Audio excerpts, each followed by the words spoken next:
2008년에 여러분이 좋아하시는 잭 니콜슨이라는 분과 제가 좋아하는 모건 프리먼이 주연한 영화가 개봉이 됐었는데요. 보신 분도 계실지 모르겠어요.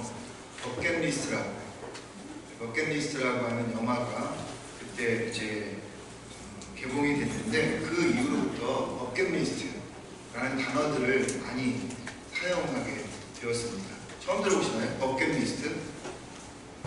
발음이 나빠서 그런가? 그럼 바켓리스트라고 할까요?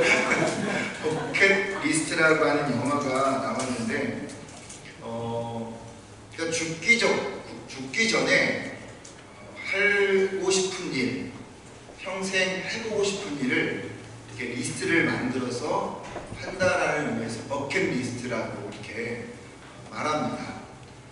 유래는 중세시대 때 사람을 처형할 때 이렇게 교수대에다가 줄을 매달고 그리고 목을 메고 그 위에, 그러니까 양동이 위에 올라가서 목이 매달리면 그 양동이를 킥 더 바스켓, 그러니까 바스켓을 차버린다라는 의미로, 그래서 바스켓이 이제 떨어져 나가면 그 사람이 죽는 거죠.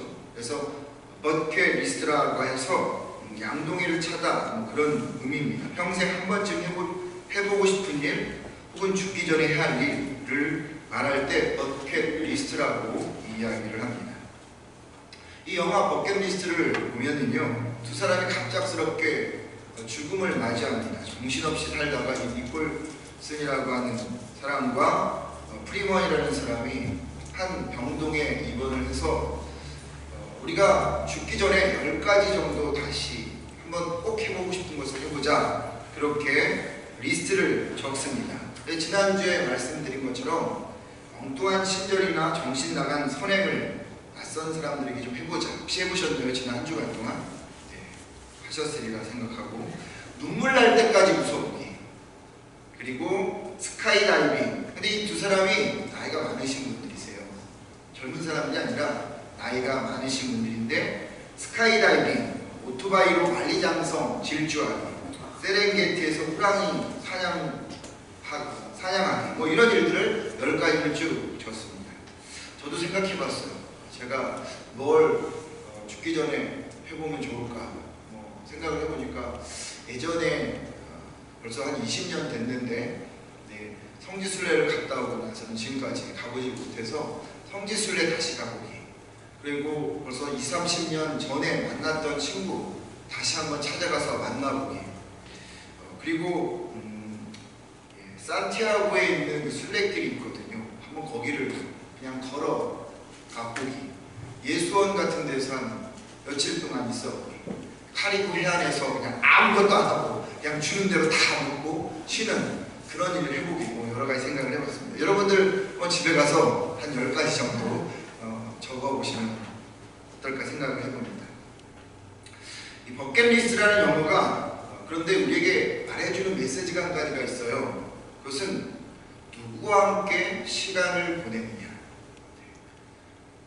니콜슨과 프리먼은 죽기 전에 10가지를 다 해보면서 중요한 사실을 하나 깨닫는데, 좋은 데를 가고 좋은 것을 먹고 하는 것도 필요하겠지만 누구와 함께 있느냐라고 하는 것을 그들이 이것이 정말 중요한 거구나, 그것이 행복이구나 라는 것을 알게 되었습니다. 정신없이 살다 보니까 가장 중요한 가족, 친구를 다 놓쳐버렸다는 거죠.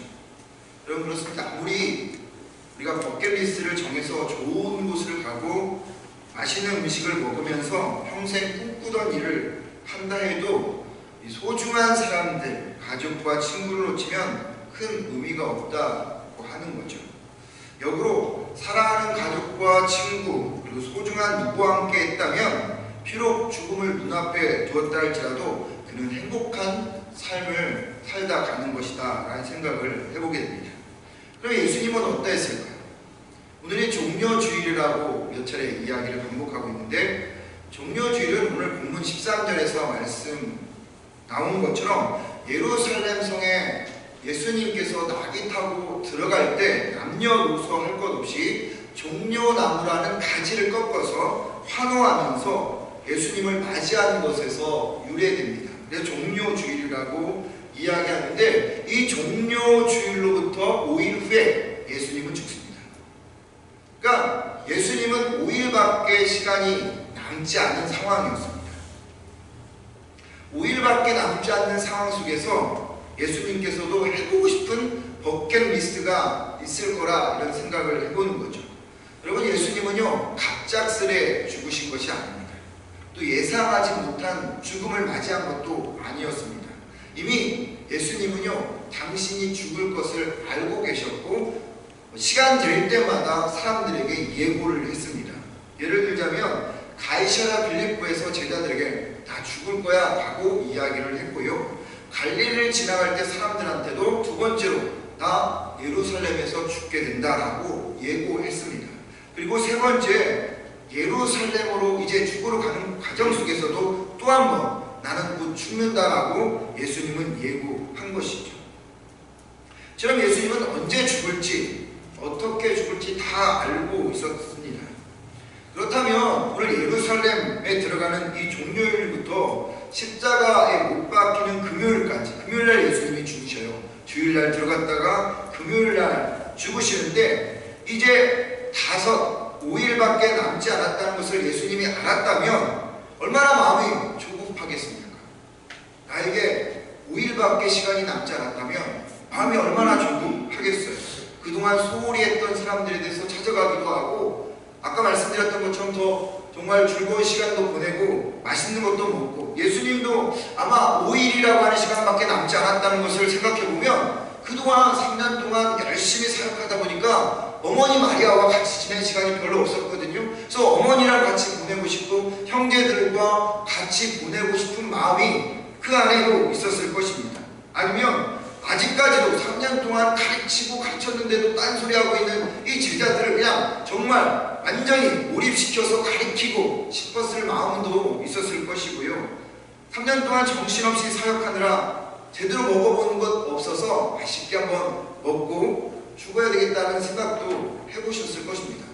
마음이 많이 조급합니다. 5일밖에 남지 않았기 때문에. 근데 여러분, 이 예수님께서요 우리의 생각과는 다른 이 버킷리스트가 있었다고 하는 것입니다. 6가지의 버킷리스트를 예수님께서 정하셔서 하루하루 그 버킷리스트를 해나갔다라고 하는 거죠. 종료일부터 금요일까지 이 6일 동안 하나하나를 예수님께서는 이 버킷리스트를 정하고 그 일을 하심을 우리에게 보여주는 거죠.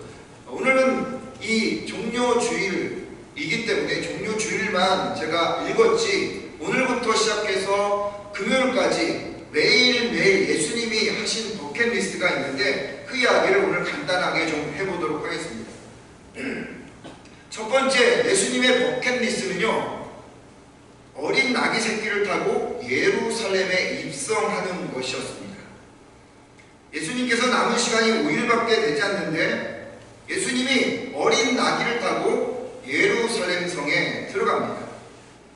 이른 아침에 예수님께서 자기의 제자들과 함께 예루살렘으로 들어갔는데요, 무엇을 타고 들어간다고요? 어린 나귀를 타고 들어갑니다. 이 말은 스가랴 9장 9절 말씀을 예수님께서 염두에 두고 성취하기 위해서, 완성하기 위해서 그렇게 하신 거예요. 그냥 아무 생각 없이 어린 나귀를 타고 들어간 게 아니라 이미 몇백 년 전에 스가랴라고 하는 예언자가 예언한 말씀을 성취하기 위해서 어린 나귀를 타고 들어가는데, 이 어린 나귀는 겸손을 상징하는 것입니다. 그 겸손을 예수님께서 보여주고 있는 것이죠. 당시 유대인들은요 메시아, 이 메시아라는 뜻은 우리를 구원하는 자라는 뜻이거든요. 그 메시아는 예루살렘 성으로 돌아오고 나귀를 타고 온다는 전설이 있었습니다. 그러니까 그 이야기를 그들은 알고 있었어요. 그리고 여러분, 그 상황 속에 예수님은 많은 기적을 일으키셨잖아요. 여기 오시기 전에 나사로도 살려내셨어요. 죽은 자를 살려내시는 주님, 그리고 바다를 걷기도 하신 주님, 눈먼 장님을 뜨게 하셨던 그 현장에 사람들이 있었단 말이죠. 그걸 다 봤어요. 그러니까 그들의 머릿속에는 메시아는 예루살렘으로 들어오고 어린 나귀를 타고 들어오는데 그분이 지금 누구라고요? 예수님인데 예수님이 곳곳에서 기적을 베풀었단 말이죠. 그러니 여러분 이 군중들이 얼마나 기분이 좋았겠어요. 환호하고 막 웰컴 호산나 다윗의 자손이요, 드디어 그분이 오셨다라고 좋아하고 있는 것입니다. 근데 여러분 이 버킷리스트 첫 번째, 나귀를 타고 예루살렘에 들어가는 이 예수님의 행위에는 깊은 메시지가 들어있습니다. 당시 예수님이 예루살렘 성으로 들어오는 그 시간, 똑같은 시각에 저 가이사랴 빌립보에서 한 행군이 들어오고 있었습니다. 서쪽에서 동쪽으로 들어오고 있었습니다.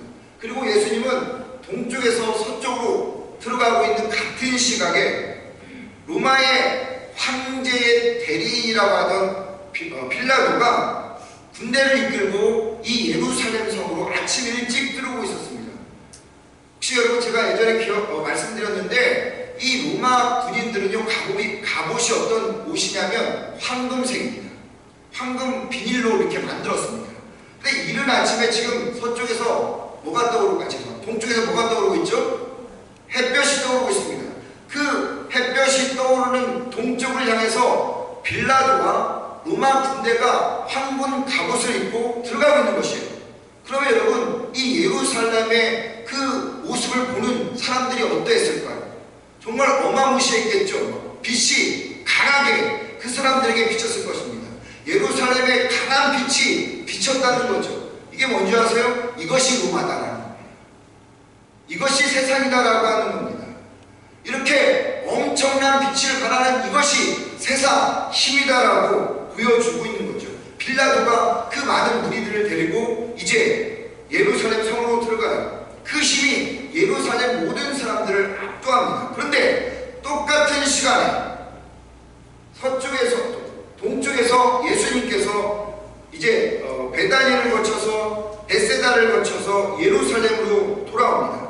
힘의 상징인 말과 갑옷을 입고 들어오는 그런 모습이 아니라 아주 유약하게 이를 데 없는 어린 나귀 새끼를 타고 성인 남자가 타고 들어오는 거예요. 어린이나 탈 만한 그 나귀를 이 예수님이 타고 들어오는 이 광경은 코미디입니다. 그런데 여러분 예수님께서 동쪽에서 제자들을 데리고 예루살렘으로 들어올 때 무엇이 지에서 비쳤습니까? 햇볕이 비쳤어요. 떠오르는 그 햇볕이 예수님을 비쳤어요. 그 예수님을 비친 빛이 예루살렘 속으로 향하고 있다는 거죠. 근데 그 속으로 누가 들어가고 있어요? 예수님이 들어가고 있는 것입니다.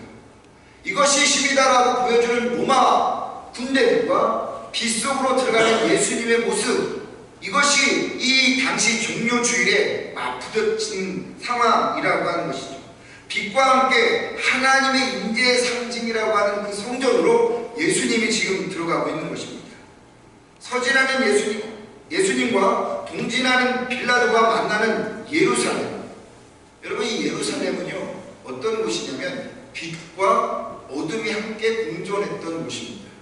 거룩한 하나님의 도시이지만 반대로 불신앙의 상징이었던 도시가 예루살렘이었습니다. 하나님과 세상이 충돌하던 곳이 예루살렘이었습니다. 그곳에서 강력한 힘을 상징하는 빌라도와 초라하기 짝이 없는 예수님이 만난 것이죠. 그런데 이 진정한 왕은 보이는 옷으로 힘을 드러내는 로마가 아니라 빛을 얻고 하나님의 임재를 상징하는 성전으로 들어가는 예수님이라고 하는 것을 보여주고 있는 것이에요. 세상은 로마와 같은 힘의 논리가 진정왕이라고 합니다. 근데 하나님은 빛으로 세상에 와서 생명을 주신 겸손의 왕 예수 그리스도가 참 왕이라고 말하고 있는 거죠. 그곳에서 종려 가지를 흔들고 있는 이들에게 Whose side are you on? Whose side are you on? 너는 어느 편이냐? 너의 인생의 주인이 하나님이냐? 아니면 세상이냐? 예수님께서 그것을 묻고 있는 거예요. 예수님의 시간이 5일밖에 남지 않은 상황에서 예수님의 첫 번째 버킷리스트는 하나님의 왕의 왕되심을 드러내는 것이었습니다. 두 번째 버킷리스트는 그 다음날 이루어졌어요. 예수님이 성전을 청소하셨습니다. 그날은 월요일입니다. 제사 드리는 사람들이 성전에서 하나님께 제사를 드릴 때요, 항상 제물을 가지고 옵니다. 그리고 자기가 죽어야지만 하는데 자기가 죽을 수 없어서 제물을 죽여서 대신 자기의 죄를 사함 받습니다. 그런데 드리는 이 제물이 흠이 있으면 절대 안 돼요. 드릴 수가 없어요. 그래서 사람들이 갖고 오다가 흠이 생길 수가 있어서 성전 앞마당에서 이 제물을 팔기 시작했습니다. 그런데 여러분, 제물을 팔면서 이권이 개입되었어요. 그리고 제사의 정신이 사라져버리고 돈만 챙기는 껍데기만 남게 되었습니다. 이 속빈 강정과 같은 유대인들과 유대 교회의 모습에 대해서 예수님께서 뭐가 진짜 종교냐라고 말하고 있는 거예요. 뭐가 진짜 생명이냐라고 말하고 있는 것입니다. 눈에 돈이 멀어서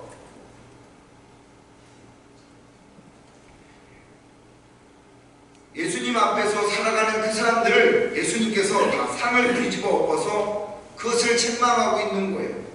이사야 56장 7절 말씀을 예수님께서 인용하는데, 내 집은 만민이 기도하는 집이다 라고 이야기합니다.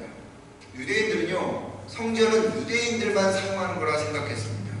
근데 만민, 즉 유대인도 사용하고 이방인도 사용할 수 있다라고 이야기하니까 이 유대인들이 뚜껑이 열린 겁니다. 그래서 죽이려고 한 거예요. 왜 뚜껑이 열렸느냐? 자기 돈벌이를 그들이 손대버린 거예요. 그리고 자기의 전유물이라고 하는 그 성전을 타도를 수 있다고 하니까, 쉽게 말하면 유대인들의 밥그릇을 예수님이 건드려버린 것입니다. 사람들이 다 참을 수 있지만 자기 밥그릇을 건드리는 것은 도저히 용납하지 않습니다. 지금도 마찬가지죠. 유대인들의 밥그릇을 예수님이 건드려버렸어요. 성전을 다 뒤집어 엎어버렸습니다. 그래서 유대인들이 예수님을 죽여야 되겠다라고 생각을 한 거죠. 여러분, 예수님께서 왜 다 뒤집어 엎으신 줄 아십니까? 교회가 순수함을 잃어버렸기 때문입니다. 하나님이 피값 주고 사신 교회가 순수해야 되는데 이것저것 섞여서 본질을 잃어버리고 그냥 속빈 감정으로 껍데기만 남아있었기 때문에 예수님께서 완전히 박살내버리신 것입니다. 교회를 이용해서 돈을 벌어서는 안 됩니다. 교인들끼리 돈 거래서 한 것도 하지 말아야 합니다. 교회는 하나님의 마음이 거래되어져야지 마땅한 곳이죠. 하나님의 생각이 거래되어지는 것이지 돈이 거래되는, 세상이 거래되는 곳이 아닙니다. 그래서 예수님은 4일 남은 그 시간 버킷리스트로 성전에 들어가서 하나님의 교회는 순수해야 된다고 그 모든 것을 다 뒤집어 엎어버린 것이죠. 세 번째 버킷리스트는 죽기까지 가르치신 일입니다. 이날이 화요일입니다. 3일밖에 남지 않았어요. 예수님께서는 성전에서 3일밖에 남지 않은 이 시간에 최대한 많은 시간 사람들을 가르쳤습니다. 그런데 말씀을 가르칠 때 자기의 밥그릇을 침범했다고 생각한 유대인들 가만히 있었겠습니까? 공격했겠죠. 죽이려고 했겠죠. 피할 만도 한데 그러면 예수님 피하지 않았습니다. 죽어도 그곳에서 죽어야 되겠다는 마음에 하나님 말씀을 철저하게 시간이 되는 대로 최대한 가능한 많은 시간 하나님의 말씀을 전하는 것이죠. 여러분, 이것은 예수님의 소명이기도 하지만 그리스도인들의 소명이기도 합니다. 그리스도인들은요, 어느 순간이든 주어진 시간 속에서 생명의 신 하나님에 대해 품어져 나와야 하고 구원자이신 예수님을 쏟아내야 합니다. 우리 입에서 나오는 대부분의 말들 무의미한 말들입니다. 사람을 살리는 말보다는 죽이는 말이 더 많습니다. 남을 배려하고 축복하는 말보다는 상대방을 깎아내리는 말들이 대부분입니다. 입에 부정적인 말을 달고 사는 사람들도 많습니다. 예수님은 시간이 촉박한데 부정적이거나 죽이는 말을 하지 않고요, 배려하고 살리는 말, 생명이신 예수 그리스도를, 생명이신 하나님을 쏟아내었다라고 합니다. 유대인들이 막 공격을 해도 시간이 없어도 마지막까지 세 번째 버킷리스트는 하나님을 쏟아내는, 생명을 살리는 그 일을 예수님께서 하셨습니다. 네 번째 버킷리스트는 수요일 날 행하셨는데 행하다 위하는 당했다라고 하는 것이 더 옳은 표현인 것 같습니다. 이날 예수님은 사랑과 배신을 당했습니다. 한 가난한 여인이 예수님 앞에, 수요일이죠, 예수님 앞에 와서 모든 재산을 다 팔아서 향유 옥합을 사왔고 예수님 앞에서 그 향유 옥합을 깨뜨리고 그리고 예수님의 발을 닦고 그의 머리로 다리를 씻겨 주셨습니다. 예수님의 죽음을 예비한 거죠. 여러분, 제자들이 이 여인의 행위를 보면서 정말 쓸데없다고 이야기했습니다. 무의미한 일이라 이야기했습니다. 그 돈 오히려 향유 옥합을 다른 사람들한테 팔아서 다른 사람을, 가난한 사람을 도와줬다면 더 좋았을 것이라고 이야기를 했습니다. 그런데 예수님이 뭐라 이야기합니까? 그가 내게 좋은 일을 했다라고 이야기합니다. 사람 보기에요 좋은 일이지만 하나님 보기에 좋지 않은 일이 있습니다. 사람 보기에 의미 없는 일이 있지만 하나님 보기에 좋은 일이 있습니다. 사람들에게 여인의 행위는 쓸데없는 일이었을지 모르지만 예수님에게는 좋은 일, 옳은 일이었습니다. 내가 맞다고 당하는 건 아닙니다. 그러니까 나는 맞고 너는 틀리다고 고집부릴 필요가 없습니다. 그리고 얼마 지나지 않아서 가룟 유다가 배반을 했습니다. 3년을 쫓아다녔는데 예수님의 몸만 쫓아다녔지 정신을 쫓아다니지 않았습니다. 하나님이 축복하는 자는요 예수님의 정신을 쫓아다니는 자입니다. 그런 의미에서 이 무명의 여인은 예수님의 스핏을 쫓아다니는 사람이었고 이 유명했던 가룟 유다는 예수님의 몸만을 쫓아다녔습니다. 예수님의 정신을 쫓는 자가 참 제자라고 하는 이 사실을 이 네 번째 버킷리스트를 통해서 보여주신 거죠. 그리고 예수님은 다섯 번째 버킷리스트를 행합니다. 이날은 목요일이었습니다. 세족식과 성찬식을 행한 거죠. 하루밖에 남지 않았습니다. 이제 죽을 날이 하루밖에 남지 않았는데 예수님은 세족식과 성찬식을 행한 것입니다. 혹시 여러분 여자분들 하이힐의 유래를 아십니까? 하이힐이 어떻게 나왔나요? 중세 프랑스 도시예요. 길거리가 너무 지저분해요. 사람 인분, 더러운 온갖 잡다한 것이 다 있다 보니까 걸어 다닐 수가 없어요. 웬만한 신을 신고서. 그러니까 그것을 지나갈 수 있는 유일한 방법이 뭘까요? 신이 높아야 되겠죠.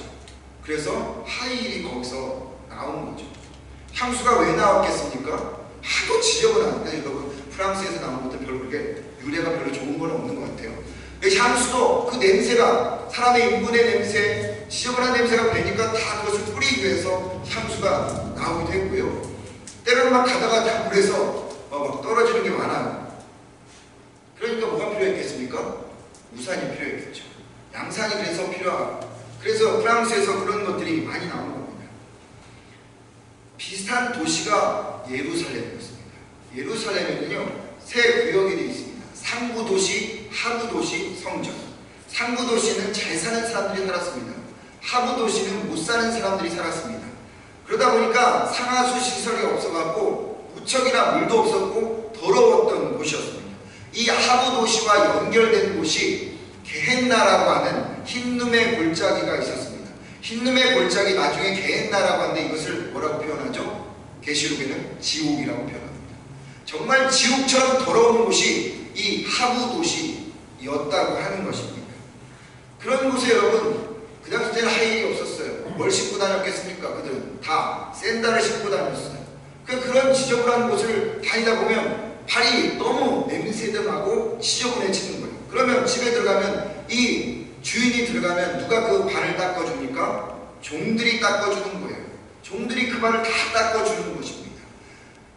선생의 제자들이 그 발을 닦아주는 거가 그것이 정통인데 예수님은 이 상식을 완전히 뒤바꿔버렸어요. 그래서 제자들을 다 앉혀놓고 그들의 샌들을 벗기고 그들의 지저분 정말 똥 묻었고 먼지 묻었고 이 모든 것이 다 지저분한 그 발을 예수님께서 한 사람 한 사람 씻겨 주었다고 하는 겁니다. 섬김과 사랑이 하나님의 마음이고 그리스도의 정신이라는 것을 말하려고 하는 것이죠. 그리고 이 섬김과 사랑을 영원토록 기억해라. 내가 죽어도 계속 기억하고 그것을 행하라 라고 하면서 행하신 것이 성찬식인 거죠. 하루밖에 남지 않는 절박한 상황에서 예수님은 6번째 버킷리스트, 섬김과 사랑을 보여주면서 이 모든 것들이 다 뛰어넘을 수 있는 힘이다라고 말하는 거죠. 그리고 마지막 예수님께서 버킷리스트를 행하십니다. 삶이 마감되는 금요일이 됐고 예수님은 십자가에 죽으셨습니다. 한 알에 밀알이 땅에 떨어져 죽으면 많은 열매를 맺는다. 이것이 예수님의 말이거든요. 근데 예수님이 그것을 그냥 몸소 보여주신 것입니다.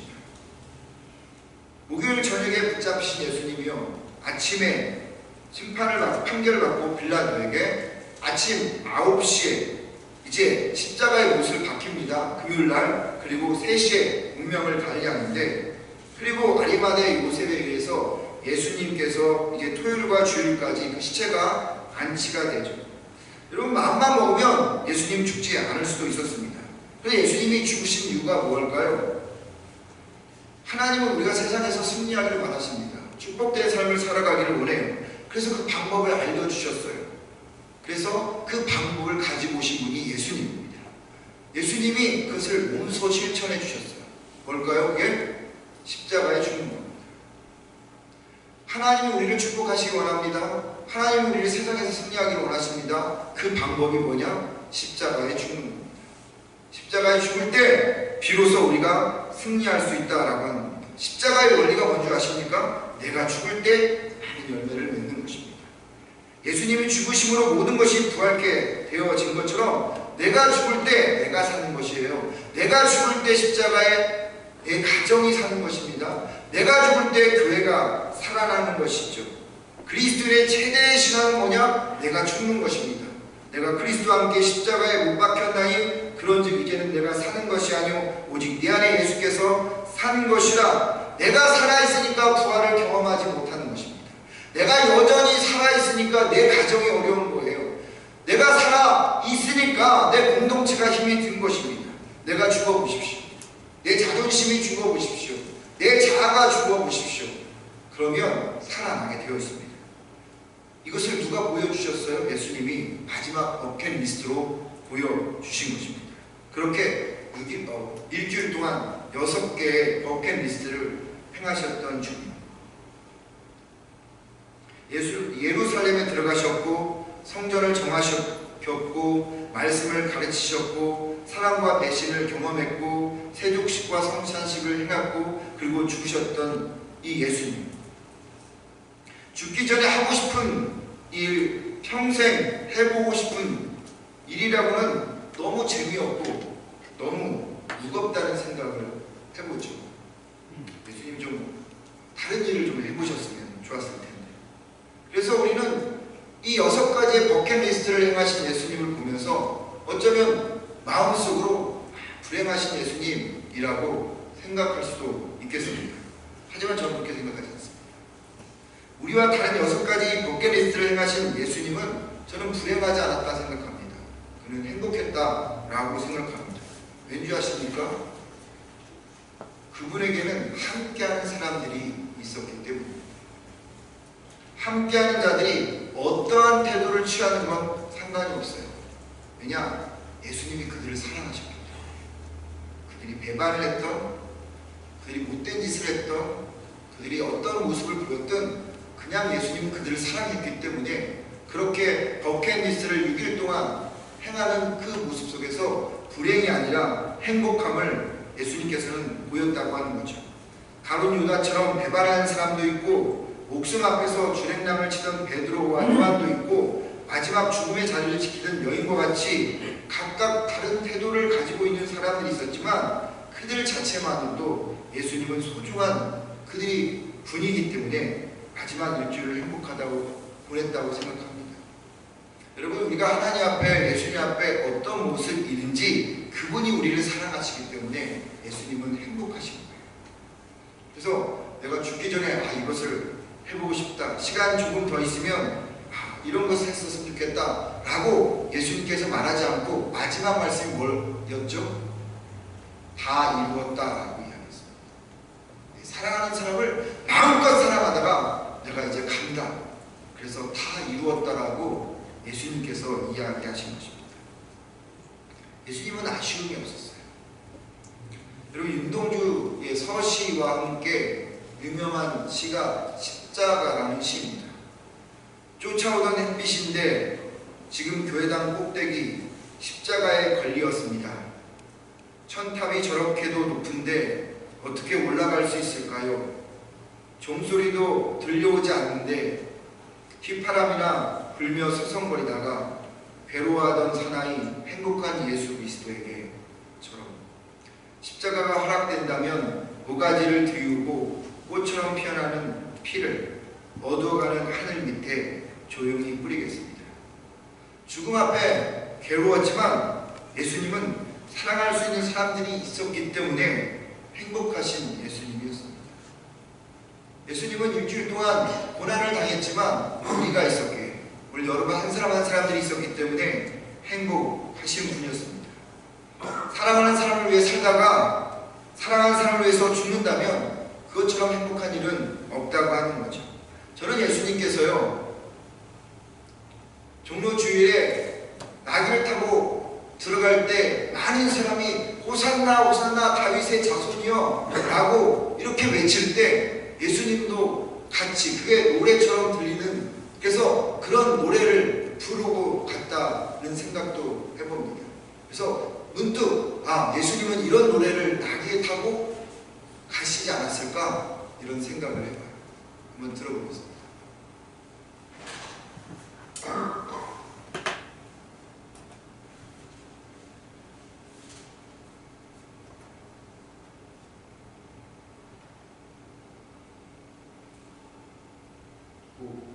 한번 눌러보죠.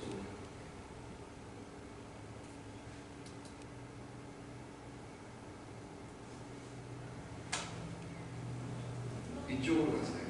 이쪽으로.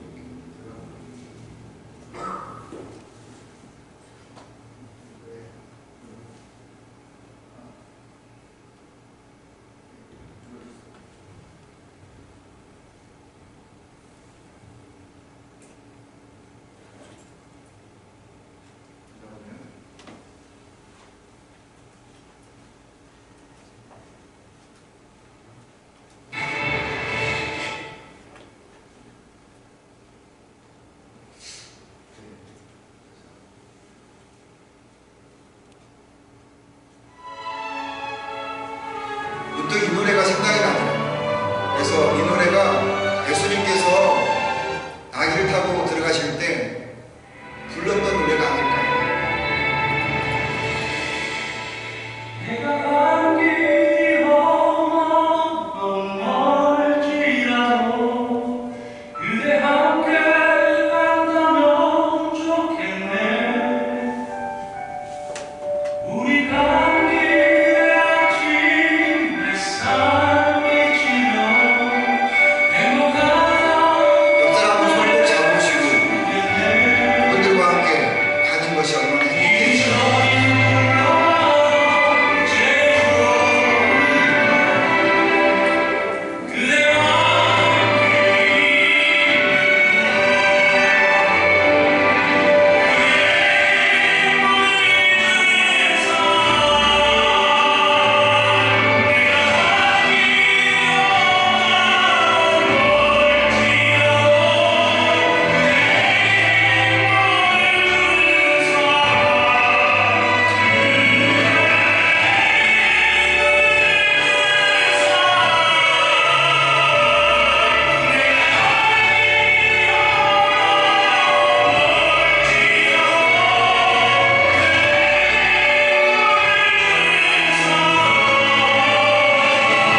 그렇다면 예수님께서 순환당하시고 중을 당했지만 그럼에도 당신이 사랑했던 사람들이 있었기에 그들이 비록 배신을 하고 실수를 하고 약해 보였지만 여전히 그들과 함께하고 그들을 사랑하셨기 때문에 예수님은 행복하셨던 분이라고 생각합니다.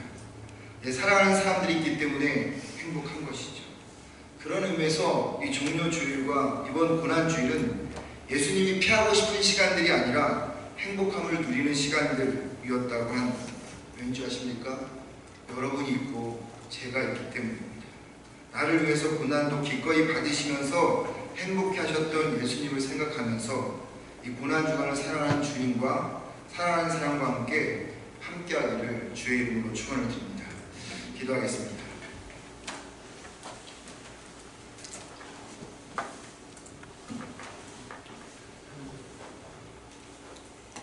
예수님께는 당신이 사랑했던, 몸을 들여가면서 사랑했던 이들이 있었습니다.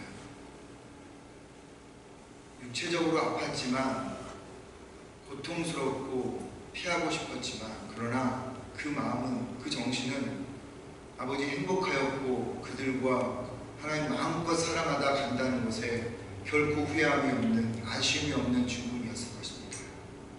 주님, 당신이 사랑하는 자들이 이곳에 있습니다.